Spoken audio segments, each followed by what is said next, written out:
Hey, so you're probably a creative person yourself that really wants to create that magnus opus, the masterpiece, the perfection thing that's going to resonate with everyone. And I think that is something that we all strive to do. We really want to put our best step forward, but I think there are some layers of perfectionism that is sort of out of reach and something we shouldn't aim for. There are some other ways that we can improve our quality work over time. So I just wanted to put 5 tips together how I avoid falling into that perfectionistic trap and how to move forward with creative work. So enough talking, let's get into it. Before I get too far into this video, you should always put your best foot forward, 100% of your effort towards a task, and really hold yourself to your personal standard and the standard of the other person, because that's really going to help you grow, as I talk later in this video. But I just wanted to find that type of perfection, because there is times where people are holding to an expectation, but this is a type of perfection that's sort of like a dangling carrot that never exists. Like, this type of perfection just isn't real. It's like a Photoshop job where they've done a really nice job of making that person look as perfect as possible. However, it's not real. And when someone's say they want to look like that, it's an unattainable object. For one, they're probably a model and they're in that top 1%, but they're also an augmented image. So those standards don't actually exist in the real world. So when you catch yourself tweaking things and pixel peeping settings and all that sort of stuff, it's being able to ask yourself, where is the level of quality that I'm going to hit? Because sometimes it's unreasonable and it's such a time sink to try and strive for something that isn't really going to help you in the long run. And that leads nicely into my first point, which is embracing that 70% rule. You probably heard a bunch of different creatives on the internet talk about this one, but it's understanding where that 70% milestone is and really understanding that that's a minimum viable product. So you could be 100% nailing everything, or you could have an off day, but having an idea of what is acceptable allows you to target that, and it does take a lot less time to say hit 80 or 90, because one of the areas I do a lot of work in is in game development, and we have a term called the 90-90 rule, that meaning that the first 90% of the game takes 90% of the time, and that last 10% of the game, that all that polish and all that nice stuff, takes another 90% of the time. So it's such a time sink to get into that perfection. And really, if you're aiming for, say, 70%, that opens up the possibility that, yep, you've done the job and you can move on to the next thing. Or spending time wisely, you can work to that 80 or 90%, but you've already committed to that first little minimum viable product, and then you can add to it as time goes on.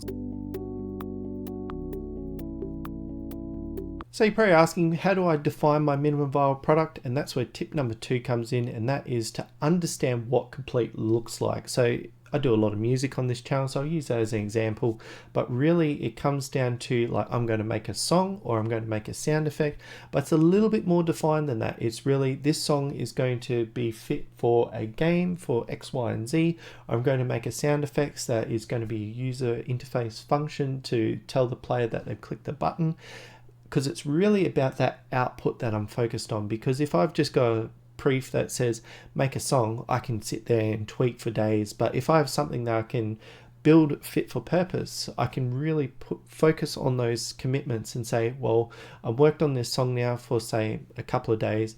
Is it going to meet these requirements? So I'm constantly using that as a bit of a North Star or an idea of what I'm working towards. And this can be expanded to other creative fields, like if you're doing digital artwork, am I doing a digital artwork that solves a problem for the person, or am I pushing pixels around on the screen? Or if I'm doing some UI stuff, is it being understood by the user, or is it really I'm just trying to adjust the layout and trying to get the best possible? Because once you redefine from what it is to what it's meant to be doing, it does shift that burden of, am I one pushing the pixels around trying to chase perfection, or is it fit for purpose?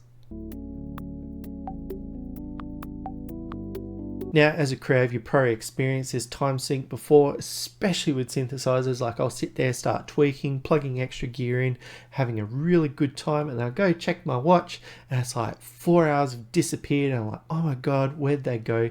And that comes to the third tip, and that is to use timers to prevent time sinks from occurring. So I keep a bunch of these around. They are very handy little things. I'm not going to put too much emphasis on these, but they're like Podomino timers, but I do like ones that are battery powered, and they're really simple to set up a time and just leave beside you, because you can sort of time box the things that you're working on. It's like, all right, I'm going to set up maybe make a sound effect in 10 minutes. I can set the time, do the work. I've got the clock as a visual as I'm working, and I can start tweaking away to get on it. You've probably seen a few of these. I used this one in the last video I did, but they are really handy to keep you honest with how you're committing your time.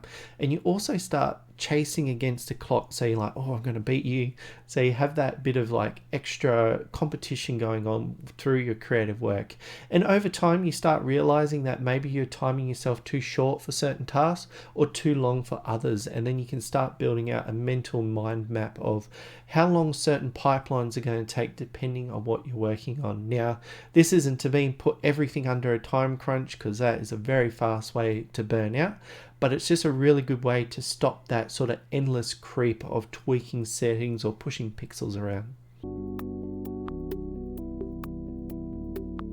Now for my fourth point, and I think this is more for beginners or people that are starting to develop a following, where they get into this mindset where their work is as good as their last piece, and if it was bad, people are going to unfollow, they're going to unlike and unsubscribe and all that jazz, and it really puts that pressure on to be as perfect as possible. Like, it's got to be good or people are going to start disappearing. And I think that's a bit of a false idea nowadays. Like, people are starting to develop these followings around themselves, and people are experiencing you through your catalog of work. So I think for this one, it's really understanding that you should prioritize repetition over a single masterpiece. Like, there is those points where you do want to put a bit of extra effort in to create a masterpiece, but this comes to a bit of a story. I think it really highlights this one, and it was a group of potters. There was group A that had to make one pot for the entire class, so each student would have one pot at the end. Group B, they were to make as many pots as they could throughout the time frame, so one a day throughout the months that was going on. So in the end, the person in group B that had their final pot outshined the one that spent the entire time working on that individual time, because you sort of learn through the process, you understand where things will fail and how to improve next time, and a lot faster repetition, and then those repeating acts improve your quality over time. So where you're considering yourself as a masterpiece, like on day one, by day 100, when you go through the process of continually uploading and improving, you'll end up with a much stronger piece that would outweigh the original piece that you did on day one. Like, I know for me, like making these videos, it really has helped out with my presentation skill, but really that came down to just staying committed to trying to do a video a week, whatever it is. Understand that process. So it really does help out when you start focusing on a catalog of work over just one single masterpiece. So we're up to tip number 5, and I think this one's really important, but I only hear it in music, so I thought this one would be really handy for other creative fields, and that is managing your fatigue. So in music, we have a concept called ear fatigue, and it's like you're working on a song, you spent 8 hours like making this perfect thing, you're like, sweet, go to bed, wake up in the morning and listen to it with fresh ears, and it sounds like garbage because your ears become passive over time. You sort of get this tunnel vision as you're working. So being able to have regular breaks to take a step back, go get a coffee, go for a walk, refresh yourself and come back actively listening to your song, because something that you might not have picked up before, you're definitely going to hear now. So you have a pen and paper and you start listing out all the issues that you're hearing. So having those shorter periods of creative work and then rest and creative work, it shortens that loop to be able to catch those little issues that are appearing up. So if you're chasing perfection and you like down the rabbit hole where you're spending like 8 hours just constantly working, you probably will miss certain things, whereas you having those little micro breaks allows you to pick up on issues early on. So in the end, I hope you enjoyed this one, and I think there's a little bit of sprinkling of undertone here, and that is understanding to embrace imperfection, because when you're chasing unrealistic perfection, it is a massive time sink for one, but it also robs you of those opportunities to learn and grow, because failure isn't failure. It's a way that we can learn how to do things, how not to do things, and how to guide our creative vision towards something that's going to be a lot more better if we get stuck pixel peeping and twiddling knobs and all that stuff. So in the end, if you did like this one, definitely give it that thumbs up. It does help the algorithm push it to people that are probably looking to improve their creative workflow. I think that is something that is really important to understand. And if you do have any comments or queries or any other bits that you want to add to this list, please feel free to leave them down below. It does help other people creating a body of resource around this topic. And I think perfectionism, like, there is elements where you want to do your best and you want to put in your best effort, but there is a point where it becomes unrealistic. So I do have a bit of this content start to form on my channel to support other creatives, not just music related, but in a way to support that sort of creative process. So if you do look forward to that, I look forward to seeing you next time.